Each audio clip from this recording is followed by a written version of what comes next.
Welcome back to FishBites Devlog. It's February 10th, 2022, and going to talk about a few things today. Going to talk about mutation, and going to talk about a change that I made to the app. Right now we see a couple things that you'll notice. Nothing too major, but you'll notice the pink fish here is slowly spinning and basically not moving. In fact, it says his preferred speed is 1% of his max speed. So he's barely moving, and probably die of starvation from not moving fast enough to find food, but also burning up energy very slowly. So what I did was I changed the range of preferred speed all the way down from 0 to 100% of max speed, because I thought that would be interesting to see what happens to a fish that barely moves. Will other fish push him into food by chance? There you see he had a baby. Unfortunately, he might rotate around and eat him. We'll see. Anyway, the green fish here is extra big also. I changed the max size of a fish from 4 to 3 just to see what that would do. But primarily I want to talk about mutation today. But actually, one more thing before we get into that. Take a look at the baby fish here. They're very pale. What I did was I changed the saturation on the fish. That would be the saturation would relate to, in a sense, the age of the fish, but more so it relates to the size of the fish. So if the fish is when the fish is first born, it's very pale. As it gets larger and larger, in fact, this fish you'll see is only 2% of its full size. That's why it's so pale. As the fish increases in size, increases towards its max possible size, the colors, the saturation will increase, which means the pale fish will become much more colorful. So if you see a brightly colored fish now, you'll know just from looking at it that it's nearly full size. A very pale fish, is very small. And full size varies depending on the breed. So you might have a fish that's full size but still kind of small if the max size of that fish gene is actually pretty small. The fish we're looking at here has a max width of about 4. So boy, that could be one of the biggest fish in the environment. Of course, he's probably not going to live that long, but and he's only 2% of that. That's why he's so pale. So I thought it would give a nice, interesting visualization of, so you can look at a fish and tell from its paleness or its colorfulness, is it full grown or not? Is it its max size or not? Or is it still got room to grow? All right, so let's talk about mutation. Okay, so let's start by talking about the genes in this ecosystem. When a simulation starts, it creates a certain number of fish that you specify, and each one of those fish has all their genes totally randomized.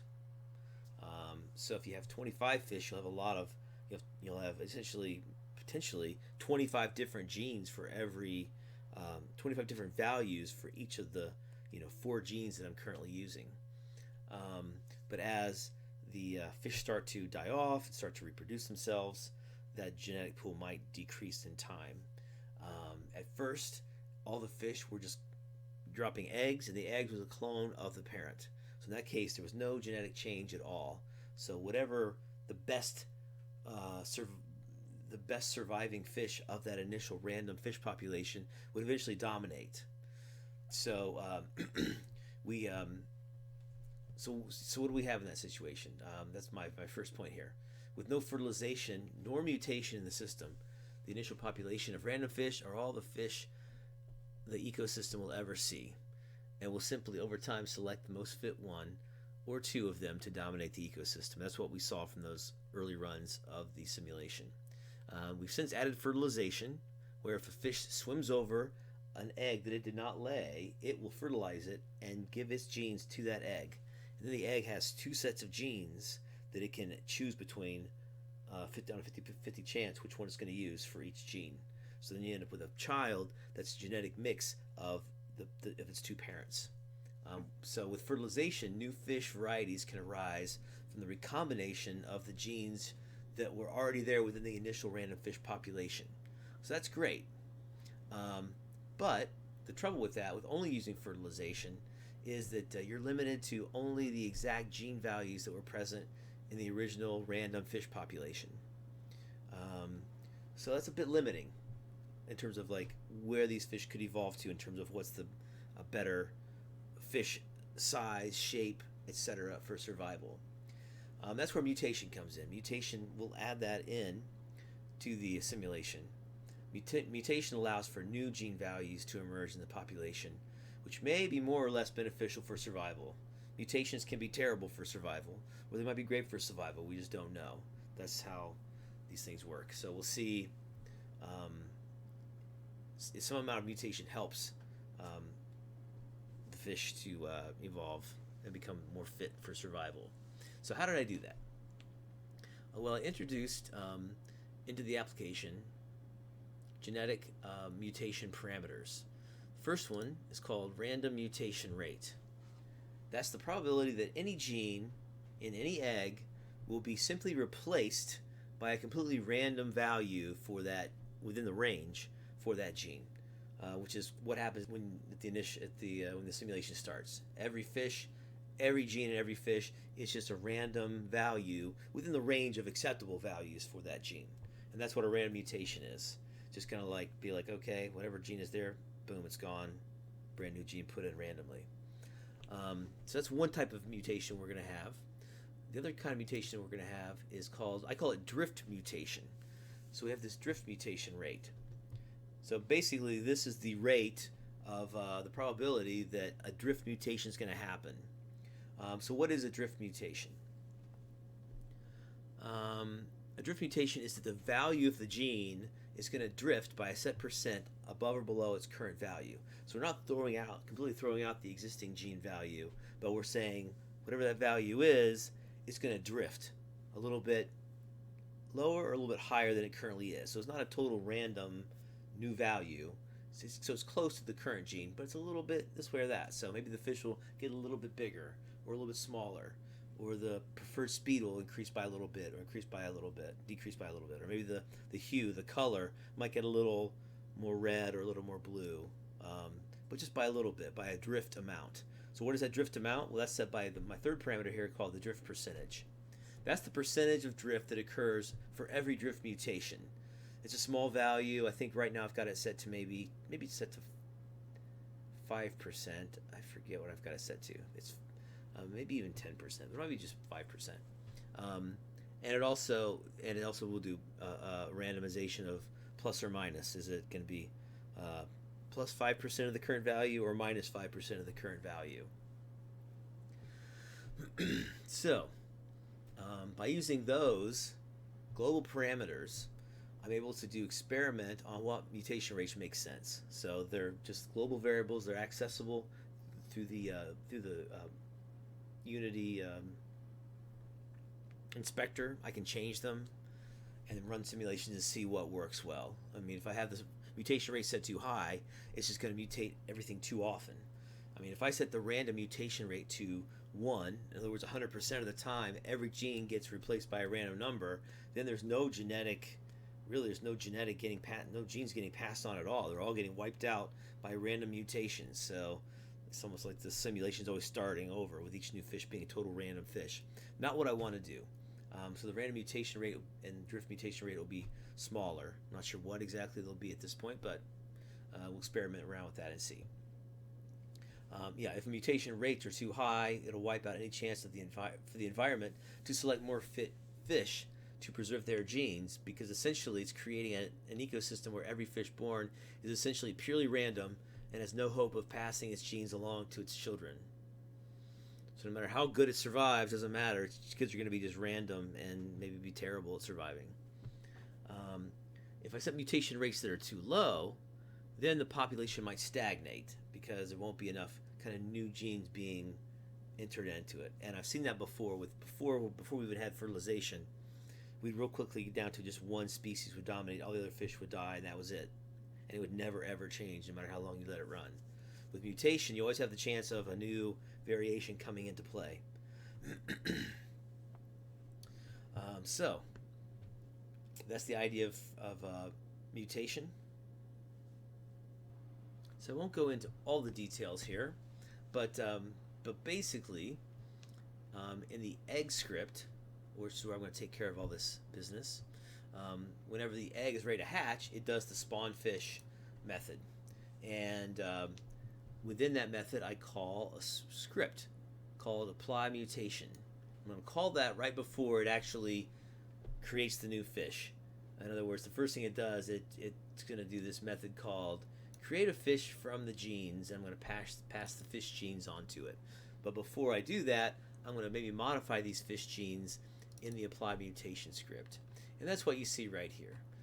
So I'm doing it for all 4 genes I'm currently using. We won't look at all 4. We'll just look at just one here as an example so you can see how it works. You can see I've got some log to console debugging type things commented out. But at first, the idea was to use that to help me debug to be sure that these things were working properly. So how's this first one work? Well, first of all, I want to do a lot of creating random numbers from 0 to 1, so I created a little script called random 0 to 1, just a real quick and easy way to type in to get my 0 to 1 decimal number. If that decimal number is less than the drift mutation rate, then we're going to do a drift mutation, which happens right in here. If it's not less than that, we'll do another random number between 0 and 1, and if it's less than the random mutation rate, then it will do a random mutation, which is right here. So that's the simpler one. The random mutation, basically, this is the max width gene, and what it does is does a random value from max width from 1 all the way up to the max full-grown width size, which is a static variable. So that is the exact same line of code that is in the other script, the ecosystem script, which is where the initial fish, the population, the genes are spawned, all the genes are created randomly. So I'm using the exact same values from that. For the drift, we have a random number. For drift mutations, we have a random number is 0 to 1. If that's less than 0.5, so in other words, half the time, it's going to set the sign to -1. And if it's not less than 0.5, if it's greater than 0.5, it's going to set temp sign to +1. So that's the positive or negative, whether we're going to drift higher or lower than the current value. And then I set the value for fish max width. For one thing, I want to clamp it, but we'll talk about that in a second. I'm going to take the current fish gene max width. I'm going to add to it the drift percent times the temp sign. So plus or minus on the drift percent, which would be like maybe 5% or something like that. So we're adding or subtracting 5% to max width. And then not sure what that'll do in terms of we don't want to make the max width too high or too low. So then I do a check to be sure that the max width is never smaller than a baby size, which is 0.25, or the max full grown width there. So, and now that I look at this, I think there's a problem. I think once again, maybe doing these videos has helped me review my code and has caught an issue here. Because notice what I'm doing. I'm taking the fish gene's max width and I'm adding to it a value that is just this plus or minus 1 times the drift percent. That's a very small number. That's 0.05. It's not, so the drift percent is not related to max width at all. What I want to do is take the max width and increase by plus or minus 5% of the current max width value. So what I need to do is I need to say the max width is going to get multiplied the max width will get multiplied by the percent. So we're going to take, say, 5% of the max width, whatever that value will be, multiply that times the sign, and then add that to the max width. Okay, so this is huge, because before before this drift was like tiny. It wasn't even related at all to the parameter. So this is good that we caught this. In fact, this is going to be, and I copied this segment and pasted it and did it for all the other genes. So I'm going to need to go through all the other genes, the length ratio, the hue, preferred and make that change there as well. So let me make that correction, and then we'll run a test of the simulation. See if we can see any of this happen. Actually, it's very hard to see this happen unless I turn the my methods back on for debugging. But at least we've caught it here, so I'm relieved to see that we've caught it. Okay, so after implementing that fix for the drift mutation rates to be the correct percentage there, running a little app here. It's funny, we've got a purple guy here who's doing some turning but not doing any moving forward. Finally, we have some eggs being laid, so we should see some amount of mutation perhaps in some of those at some point soon. So let's see what we've got set here. I'm going to pull up the global data manager, and we'll see what levels we have set here. Try this over so you can see here. So you'll notice I've got my my mutation parameters right here. I've got random mutation rate is set to be 5%. So 5% of the time it will do a random mutation on a gene. Here we've got same thing for drift mutation. 5% of the genes that are, so not 5% per egg, but 5% for each gene on the egg. So all 4 genes have a chance of 5% of the time random mutating, 5% of the time drift mutating, and the drift percent set to 10, so pretty significant there. So how do I know anything is happening in terms of that? Well, I've turned some of my debugging back on, so let's take a look at that.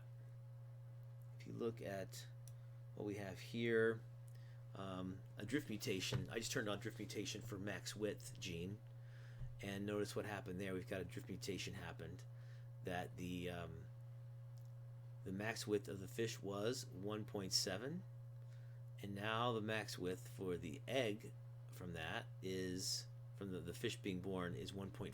So the drift mutation made the max width of that fish shrink from basically 1.7 to 1.5. So does that make any sense? Let's check a calculator here and see if that seems right. All right, so let's see. We've got 1.703, 169. That number, let me put that into memory. Let's take that number and multiply it by the drift percent, which is 10%, 1.703. That number was multiplied by -1. So let's see, where's the plus minus button here? Negative. We'll take that value, we're going to add that value to the value in memory, and we get 1.532 exactly right. So it did decrease it by the correct amount. 10% of 1.7 is what it decreased it by. So maybe 10% is too big of a drift percent. I might want to change that to maybe 5% at the biggest. But at least we can see that it's working here. What's funny is when I debugged this before, I thought it was working. I was looking at drift mutations, and I would see a number like 1.7, and the max width would change from 1.7 to 1.6. It would change it just by the 0.1. So it wasn't doing a percentage at all. It was just using 0.1 as a value and adding or subtracting it from that. So glad we caught that little bug there. So happy to see that's working. And so that's how you would debug something like this, where you can't really see from the behavior. It's not entirely obvious just by watching the fish swim around and the eggs being hatched. It's not immediately obvious that the mutation is working, because you really it's hard to tell because you can't see the genes. You just see the color of the fish and the size, but you really don't know. So that's how you have to check something like that. So I'm pretty happy about that. What I'll have to do is let this thing run for a while and see what kind of results we get. So I'll do that in either a separate video or I'll tack it onto the end of this one. So anyway, for now, appreciate you watching. Hope you found this mutation business interesting, and we'll see you next time.